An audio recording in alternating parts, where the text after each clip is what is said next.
आज के इस लेक्चर में हम एंग्लो नॉर्मन पीरियड के बारे में पढ़ेंगे। जो हमारा ज्यादा फोकस होना चाहिए वो फोकस होना चाहिए कि इस दौर में क्या इंपॉर्टेंट लिटरेरी वर्क्स जो है वो प्रोड्यूस हुआ इस दौर में। इस दौर में इंपॉर्टेंट जो इवेंट्स हैं जैसे कि नॉर्मन कंक्वेस्ट जिसको बैटल ऑफ हेस्टिंग्स भी कहा जाता है, उसका क्या असर रहा है। इसके बाद हम इस हमारा फोकस होगा कि इस दौर में मेजर थीम्स क्या रही हैं। देखिए, जब भी हम किसी एज को तैयार करते हैं तो हमारे दिन में दो बातें होती हैं कि हम रिटर्न के हवाले से क्या फैक्ट्स पढ़ने जा रहे हैं और रिटर्न के हवाले से क्या फैक्चुअल चीजें काम आएंगी हमारे, और इंटरव्यू के पर्सपेक्टिव से चाहे किसी भी तरह का इंटरव्यू है, they might ask you about the language development in Anglo Norman period, they might ask you about the major themes, major cultural progression in that period, so that is relevant to the interview perspective. So we must keep these two things in our mind कि भाई हम दोनों perspective से चीजों को लेके चल रही हैं। और जब आप किसी भी चीज को तैयारी करेंगे तो आपको इस तरीके से आप तैयारी करेंगे कि आप फैक्चुअल चीजों को देखेंगे रिटर्न के पर्सपेक्टिव से, और इंटरव्यू में जब देखेंगे तो फिर ब्रॉडर पर्सपेक्टिव के साथ। तो हम थोड़ा सा रिकैप करते हैं। हमने कल एंग्लो सैक्सन एज के बारे में पढ़ा था। तो अक्सर लोग पूछते हैं कि एंग्लो नॉर्मन जो लोग थे वो तो आए थे तकरीबन 5 एडी में, या 5 उसको कॉमन एरा में कह दें आए थे। तो उससे पहले कौन लोग रह रहे थे? तो मैं उससे पहले आपको ये बता दूं कि जो केल्ट्स हैं उनकी जो पॉपुलैरिटी उनसे पहले, यानी ये लोग रह रहे थे। आप यूं देख लें कि 400 बिफोर कॉमन एरा से 200 बिफोर कॉमन एरा, और उसके दरमियान वाले पीरियड में आपके पास ये जो 400 एडी है, रोमन आर्मी वहां पर स्टेशन की हुई थी। रोमन आर्मी की वहां पे यानी स्टेशन किया हुआ था उन्होंने, परमानेंट एक रोमन आबादकारी भी आबाद नहीं थी।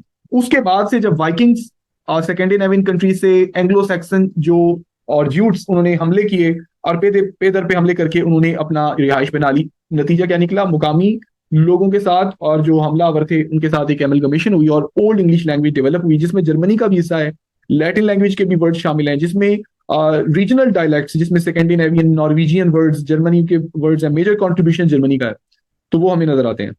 अगर हम पूरी इस हिस्ट्री को एक नजर डालें तो हमारे सामने से ये चीज हमें क्लियर हो जाती है कि ये आपके सामने देख लें कि केल्ट्स माइग्रेशन ये आपके सामने आ रही है। ज्यादा पीछे मत जाएं, और यहाँ पर हमारे पास नजर आता है कि रोमन के जो लोग हैं जो लैटिन लैंग्वेज यूज करते थे वो आबाद रहे। उसके बाद फिर जब हमले हुए आउटसाइडर से तो उनको हटना पड़ा। अब जर्मेनिक ट्राइब्स जिनको हम एंग्लो सैक्सन ट्राइब्स कहते हैं, ज्यूज कहते हैं, एंग्लो सैक्सन्स कहते हैं, उनकी माइग्रेशन हुई 400 से 500। एंग्लो सैक्सन पीरियड जो है वो डेवलप आता है, और इस पीरियड में जो रेमिनेंट्स हैं जिसको हम इन्फ्लेक्शन कहते हैं लैंग्वेज के अंदर, ये पॉपुलर थी। ठीक है, और ये हमें इस दौर के अंदर नजर आती है। इंग्लिश में एपिक नजर आती है, और इसके अलावा पैगन एलिमेंट्स नजर आते हैं। एक नॉर्स मिथोलॉजी हमें नजर आती है जो कि एक उस रीजन की स्कैंडिनेवियन कंट्री की जो मिथोलॉजी है that is separate from Greek mythology. तो ये हमें नजर आती है। फिर अगर हम मजीद आगे जाएं तो 8वीं सदी के बाद से वाइकिंग्स ने हमले शुरू किए। हमें किंग एल्फ्रेड की कहानियां, उसकी जो स्टोरीज हैं वो हमें नजर आती हैं। इस दौर में हमें कैडमन की hymn, Beowulf as a epic नजर आती है। अब हमारा जो टॉपिक है वो ये यहाँ वाला है इस दौर का। तो इस दौर में एंग्लो नॉर्मन जो है पीरियड इसको कहा जाता है, यानी फ्रेंच, आप कह सकते हैं कि फ्रेंच डोमिनेंस थी इस दौर में। और इस दौर में हमारे पास सबसे बड़ा जो मेजर इवेंट आता है जिसने that actually change the course of the history of English literature, वो बैटल ऑफ हेस्टिंग्स है, और वो 1066 में एक वाकया पेश आता है, उसके ऊपर हम बात करेंगे। अब उस दौर में हमारे पास जो इंपॉर्टेंट वर्क्स हैं उनको भी हम देखेंगे किस तरीके से उसने इन्फ्लुएंस किया लैंग्वेज को, उसको भी हम देखेंगे मजीद आगे चल के। एक बहुत ही पॉपुलर एक टर्म यूज होता है जिसको हम नेक्स्ट चैप्टर में पढ़ेंगे, वो है ग्रेट वॉल शिफ्ट। लैंग्वेज के अंदर वो आपके सामने यहाँ पे नजर आ रहा है कि किस तरह वॉल की जो लेंथ है वो एक्सटेंड होती है, लंबी हो जाती है, और एक डिफरेंस क्रिएट हो जाता है जो कि उसको जुदा करता है मिडिल इंग्लिश से, और मिडिल इंग्लिश से, ओल्ड इंग्लिश से, और मॉडर्न हमें कंसेप्ट थोड़ा सा नजर आता है जो कि अभी तक पॉपुलर है। इस पे मैं अब ज्यादा फोकस नहीं कर रहा क्योंकि हम ये कल पढ़ चुके हैं। हम सीधी तरह नॉर्मन कॉन्क्वेस्ट के ऊपर बात करेंगे। 1066 का टाइम पीरियड है। अब ये जो एक लड़ाई है इस लड़ाई ने इंग्लिश जो रूलिंग क्लास है उसको एक हटाकर, और फ्रेंच लैंग्वेज है उसको एक डोमिनेंस दे दी, और फॉरेन एक कंट्रोल में चलेगी है। आप समझ लें कि बरतानिया पूरा। लेकिन इसके बावजूद भी ये याद रखने की जरूरत है कि English was still a dominant language of working class. Upper class या अरिस्टोक्रेटिक क्लास की लैंग्वेज फ्रेंच थी।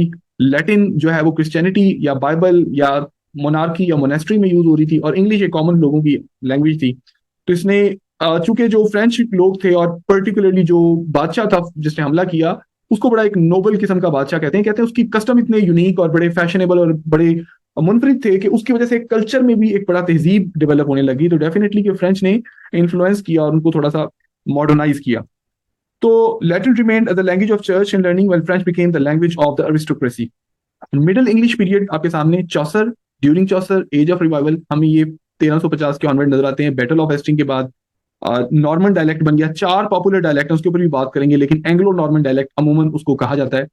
अब नॉर्मंडे क्या है? नॉर्मंडे बर्तानिया सॉरी फ्रांस का एक साहिल है, वहां से ये लोग उठे, उन्होंने हमला किया और आकर फतेयाब हुए, उसके ऊपर भी हम बात करेंगे। Middle English was formed out of old English plus French, तो मिडिल इंग्लिश यहाँ पर हमें नजर आती है। और स्कूल कॉलेजेस सेटअप पे सबसे बड़ी मिसाल हमारे पास ऑक्सफोर्ड की है, कैम्ब्रिज की है। ऑक्सफोर्ड जो है वो 1096 में फाउंडेशन उसकी हुई, कैम्ब्रिज की 1276 में जो है फाउंडेशन या उसकी स्टैब्लिशमेंट हुई। कॉलेजेस डेवलप हुए, क्लासिकल बुक डेवलप हुई, क्योंकि crusade Wars were popular on the eastern region, तो वहां से फिर जो क्लासिकल बुक्स हैं उसकी भी नजर आती हैं हमें चीजें। अब आपके सामने नॉर्मन कॉन्क्वेस्ट के बारे में थोड़ा सा जिक्र करते हैं कि 1066 में ये फतह हुई, और इसके बाद जो है वो क्या क्या तब्दीलियां आई, उस लड़ाई को एक जरा देखते हैं। हुआ यूं था कि विलियम जो है, विलियम द कंकरर, उस सबसे पहले उससे पहले एक बंदे का जिक्र आता है, एडवर्ड द कन्फेसर। ये आपके सामने उसका भी जिक्र आ जाएगा। तो एडवर्ड द कन्फेसर है वो एक जो है वो चाइल्डलेस किंग, इसको कहते हैं चाइल्डलेस किंग, यानी इसकी कोई औलाद नहीं थी। तो जो इसका कजन था, ये आपके सामने तस्वीर आ रही है, ये आपके सामने हैरल्ड गॉडविंसन। हैरल्ड गॉडविंसन के कजन का नाम था ड्यूक विलियम ऑफ नॉर्मंडे। और हैरल्ड गॉडविंसन कौन था? इसका ब्रदर इन लॉ था। और जब इसकी कोई औलाद ना हुई तो चार्ज इसको दे दिया गया। और ड्यूक विलियम ऑफ नॉर्मंडे जो कि इसका कजन, जो कि फ्रांस में इसका कंट्रोल था, तो ये वहां पर था। अब वहां पे सीरीज ऑफ बैटल शुरू हो जाते हैं। अब ये आपके सामने हैरल्ड गॉडविंसन है, और एक दूसरा शख्स आपके सामने आएगा, हेराल्ड, जो कि नॉर्वे का बादशाह था, उसका नाम भी से मिलता जुलता ही है इस वाले बादशाह से, वो भी आ जाता है। और फिर साथ साथ में ये जो शख्स आपके सामने आ रहा है, हैरल्ड गॉडविंसन, इसका एक भाई है जिसका नाम है टॉस्टिग। अब ये इन तीनों की लड़ाई है, टॉस्टिग की लड़ाई है। हैरल्ड गॉडविंसन जो कि इस आदमी के डेथ के बाद बर्तानिया का बादशाह बन गया, इसकी लड़ाई है। विलियम नॉर्मंडे ने उधर से हमला कर दिया है, और इधर से नॉर्वे का जो बादशाह है जिसका नाम है हेरोल्ड, उसकी भी लड़ाई। अब मैप के जरिए थोड़ा सा आपको समझाऊंगा कि आगे चलकर होता क्या है। आपके सामने मैप के सामने कुछ चीजें नजर आ रही हैं, तो मजीद थोड़ा सा आपको एक्सप्लेन कर देता हूँ।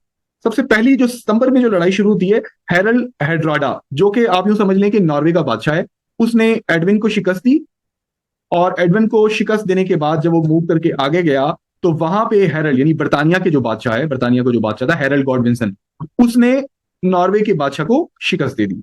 अब जब ये वाकयात हुए, तो नॉर्मंडे का जो बादशाह था विलियम द कंकरर, जो कि इस शख्स का कजन था, किसका? हैरल्ड गॉडविंसन का, जो कि बर्तानिया का बादशाह है, उसने समझा कि अब ये बंदा मेरे लिए सबसे बड़ी रुकावट है, तो इस पे हमला करता है। और ये अक्टूबर में होने वाली लड़ाई बर्तानिया के जनूब में हुई, और यहाँ पर ये शाम तक कहते हैं कि बादशाह का कत्ल हो चुका था, और उसके बाद ये जो एक जंग थी एक फतह में तब्दील हो गई। आपको ये बहुत ज्यादा डिटेल में जाने की जरूरत नहीं है कि क्या हुआ किस तरीके से, ये कुछ नाम समझा दिए, इंपॉर्टेंट नामों की मैंने आपको डिटेल बता दी है कि किस तरीके से चीजें चलती रही। अब उस दौर में जो काम हुए उनको भी जरा हम नजर डाल देते हैं। उस दौर में 96 के दौरान एक बड़ा एक इंपॉर्टेंट काम हुआ जिसको कहते हैं डूम्सडे सर्वे। आपके सामने ये ऊपर लिखा हुआ आ रहा होगा, डूम्सडे सर्वे। ये एक हुक्म जारी हुआ लोगों की वेल्थ को असेस करने का, कि भी लोगों की वेल्थ को असेस किया जाए, कितने लोगों के पास दौलत है, ताकि टैक्स लगाया जाए। इलीट लोग रिप्लेस हुए मिनी बर्तानिया के, और फिर डेफिनेटली जो नॉर्मन्स हैं उन्होंने ऑक्यूपाई कर लिया अपर क्लास को। गवर्नमेंट का जो सिस्टम है फ्यूडल रहा, नॉर्मन्स के हैंड ओवर हुआ, उन्होंने काफी तब्दीलियां लेकर आए। एक तब्दीलियों में हमें जो है ना वो उनकी बड़ी तब्दीली उनके गवर्निंग सिस्टम में नजर आती है। तो बहुत सारे जो लोग उसके गवर्निंग सिस्टम में मौजूद थे, उनका ताल्लुक भी नॉर्मन से, यानी फ्रांस से ही था। तो डूम्सडे बुक, यानी आप समझ लें कि मैनuscript है जिसमें सर्वे के बारे में हुक्म दिया गया था 1086 में। रोमांस एक बहुत पॉपुलर उस दौर का लिटरेरी जॉनरा। रोमांस दर हकीकत में फ्रांसीसी जुबान में लिखे जाने वाले किसी एडवेंचर, किसी मुहिम जोई का नाम है। It involve some kind of adventure, any kind of quest that involves various kind of trials, tribulation, followed by different kind of fight with monsters. It may involve some supernatural elements, mythological elements. तो ये एक popular एक trend था। तो romance की एक खास बात ये भी थी कि इसमें दिखाया जाता था कि हीरो जो है वो उसको किसी न किसी खातून को बचाने के चक्कर में है। तो यूं समझ लें, तो it is an actually a tale that follows the struggle of a hero. तो जो हीरो है वो बेसिकली एक ऐसा शख्स है जो अपनी बहादुरी की वजह से हीरो बना है, नाइट बना है। तो ये नाइटहुड की कहानियां जो हमारी इंग्लिश लिटरेचर में नजर आती हैं वो एक्चुअली फ्रेंच से हैं। रोमांस का लफ्ज जो हमें नजर आता है वो बाद में चलकर हमें 15th सेंचुरी 16th सेंचुरी में हमें विलियम शेक्सपियर के वर्क्स में नजर आता है। That becomes a love tale between various people. उसके बाद अगर हम जाएं तो हमें ये सारी कहानियां रोमांटिक लिटरेचर में नजर आती हैं, जो कि बिल्कुल रोमांस से हटकर इमेजिनेशन की तरफ मूव हो जाता है। Highly imaginative form of literature. अब हम जरा लिटरेरी फॉर्म्स के ऊपर देखते हैं कि रोमांस एक पॉपुलर लिटरेचर था। रॉबिन हुड की बैलेड्स वगैरह, बैलेड्स एक ऐसी नरेटिव पोइम्स होती हैं जो कि बोलकर गाकर सुनाई जाएं, और इसको फॉक पोइम से या फॉक लिटरेचर से हम इस तरह से सेपरेट करेंगे। फॉक लिटरेचर में मिथ्स भी आ जाती हैं, लोकल टेल्स भी, रीजनल स्टोरीज भी आ जाती हैं, और that are usually communicated with the composition of melody, combination of French and Anglo-Saxon elements। ये आपके सामने बात हो चुकी है। English was no more the dominant speech, but greatly changed common words, retained French words entered। Definitely Latin language का already influence था, French language भी आ गई, Germany का influence already था 15th, 5th और 6th century में। तो ये हमें सारा हमें नजर आता है।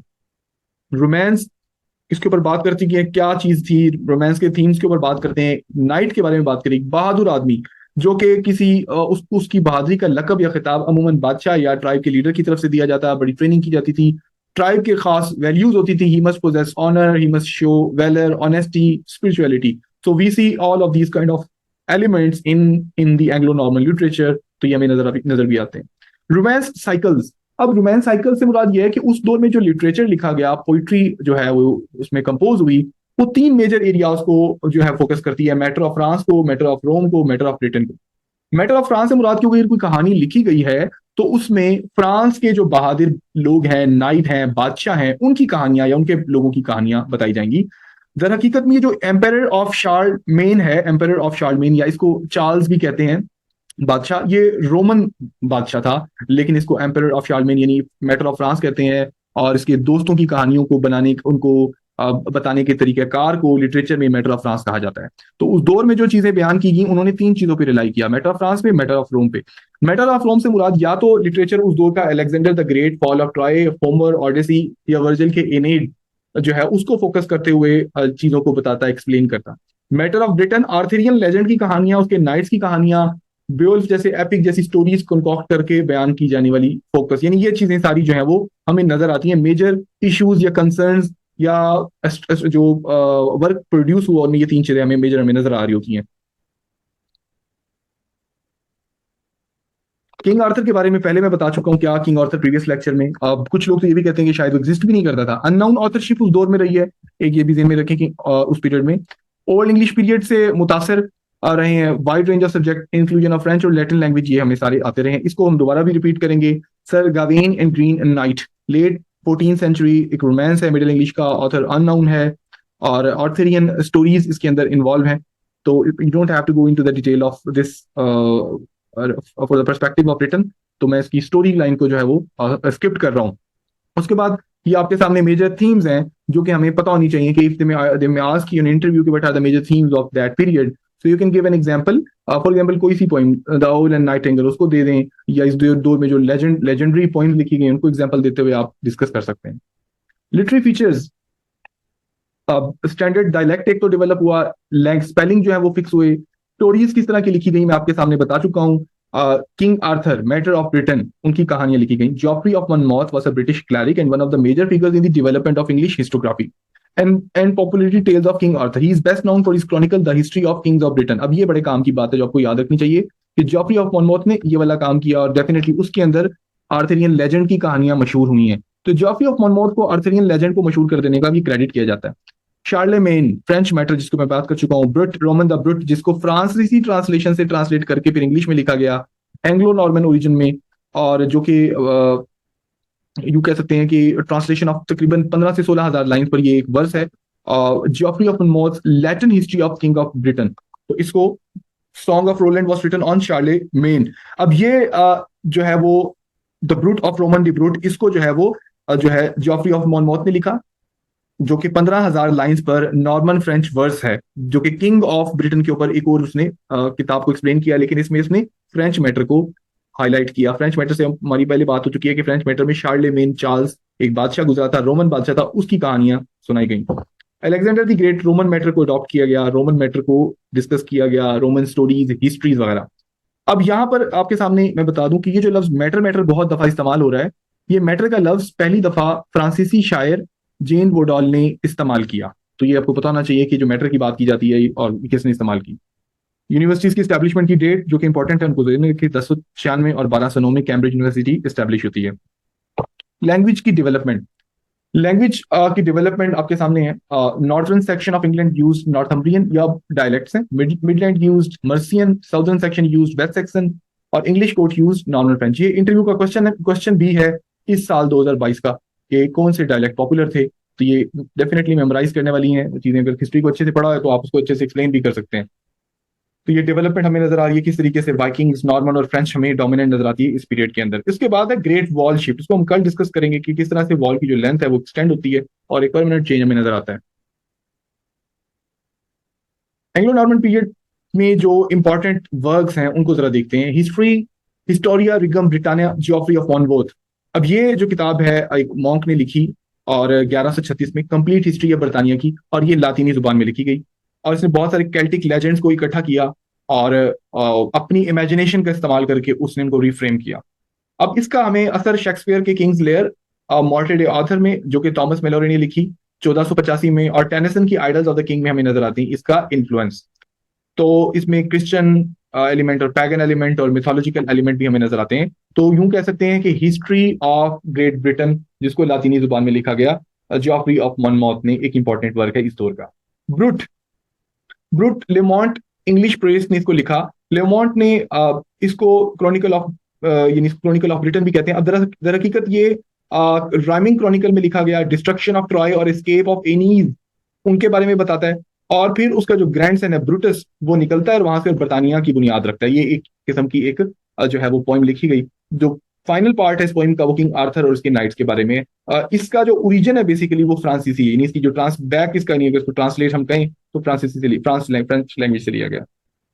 वो पोइम की जो लेंथ है 16,096 लाइन है। इंपॉर्टेंट पोइम है, इसको आप इस तरीके से जहन में रखेंगे तो ये इस तरीके से इसको आप जहन में रख सकते हैं।